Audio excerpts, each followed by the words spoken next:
Oke, assalamualaikum warahmatullahi wabarakatuh. Pejuang dolar di sini. Kali ini saya akan bahas tentang cara saya terhindar dari likuidasi saat saya trading di Binance Future. Sebenarnya untuk terhindar dari likuidasi itu sangatlah mudah ya. Kita hanya perlu memasang stop loss, maka kita tidak akan terlikuidasi adanya terkena stop loss. Itu simpelnya ya. Tetapi di sini akan saya jelaskan dari segi modal, segi mode margin, leverage, dan menentukan stop loss dan take profit. Oke, mari kita mulai saja. Pertama dari mode margin. Mode margin di sini saya menggunakan cross. Alasannya jika menggunakan cross itu kita bisa menaruh stop loss yang agak jauhan, beda dengan isolated yang ketika margin kita sudah tidak mampu untuk menahan floating loss, maka di sini kita akan terkena likuidasi. Jadi jika menggunakan cross itu kita tidak terkena likuidasi asalkan kita memasang stop loss.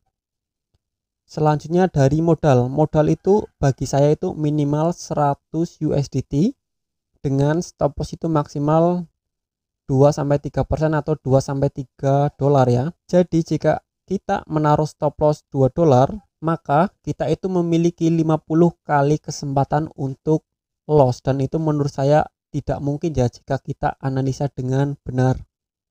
Selanjutnya untuk leverage. Di sini untuk leverage itu terserah kalian menggunakan leverage 20 kali atau 75 kali, itu terserah kalian. Yang penting itu di bagian sini, di bagian ukuran. Ukuran kalian tentukan bisa menggunakan kalkulator trading atau kalian tentukan manual, misal 50 atau 100 USDT. Bedanya itu ketika kita menggunakan leverage kecil, maka margin kita itu akan besar ya. Di sini contoh marginnya itu 5,53 USDT ketika kita entry short. Nah, jika kita besarkan leverage-nya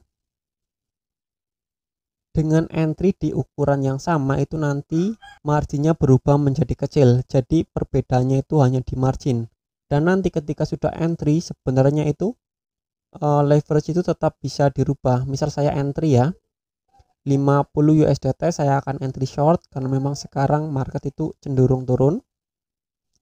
Nah, di sini margin saya hanya 0,64 ketika menggunakan leverage 75 kali.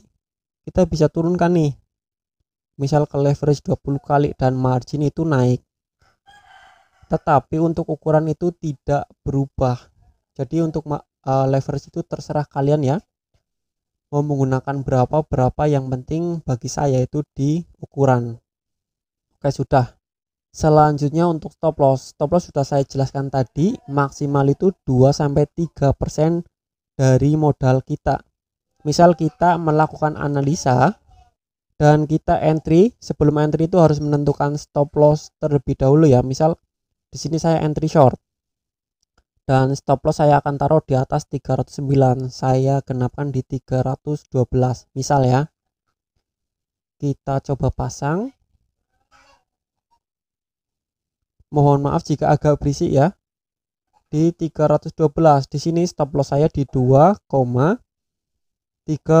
USDT atau di kisaran 2% dari saldo saya. Selanjutnya untuk take profit itu kalian minimal di 1:1 ya, di 2 USDT, atau kalian bisa ambil lebih di 1:2 atau bisa lebih dengan cara misal sudah di 1:1, kalian bisa take profit dulu separuh dan sisanya kalian bisa biarkan running agar profitnya bisa lebih banyak lagi. Itu untuk stop loss. Jadi poin penting untuk terhindar dari likuidasi itu ada di mode margin, cross, lalu di stop loss. Karena ketika kita memasang stop loss, kita tidak akan terlikuidasi adanya terkena stop loss. Sudah, lalu di ukuran ya. Ukuran itu nanti kalian bisa tentukan saja menggunakan, di sini ukuran kalian tentukan menggunakan kalkulator trading juga bisa. Tetapi di sini kalkulator tradingnya dari Binance sedang tidak bisa dibuka. Untuk take profit bisa kalian ambil di 1:1, 1:2, itu terserah kalian. Sekali lagi saya ingin menjelaskan tentang leverage ya. Leverage itu daya ungkit untuk mengungkit margin kita. Nah, Jadi semakin besar leverage itu margin kita semakin kecil, tetapi di sini ukuran itu tidak berubah. Yang berubah itu hanya di margin dan di ROE ya. Semakin kecil leverage kita maka margin semakin besar dan ROS semakin kecil. Dan ketika kita pindah ke leverage yang semakin besar, nanti marginnya itu akan semakin kecil dan ROE itu akan semakin besar. Jadi margin itu dihitung dari ukuran dibagi leverage dan hasilnya itu margin. Jadi misal leverage-nya 20 kali, ukurannya 47 di sini ya. Jadi kita tinggal hitung saja 47 dibagi 20, maka di sini hasilnya sekitaran 2 ya. Kita cek. Seperti ini. Di kisaran 2,39. Jadi yang paling penting di sini itu ada ukuran, mode margin dan tentunya stop loss. Oke, mungkin cukup seperti itu saja ya tips dari saya. Terserah nanti kalian mau gunakan atau tidak. Itu terserah kalian, ini hanya tips dasar dalam trading ya di Binance Future ini. Nantinya kalian bisa manfaatkan atau tidak. Karena di kolom komentar itu masih sering saya jumpai tentang yang bertanya bagaimana caranya agar tidak terlikuidasi. Ya ini cara saya. Tetapi kan setiap orang caranya berbeda-beda. Oke, mungkin cukup. Pejuang dolar di sini. Wassalamualaikum warahmatullahi wabarakatuh.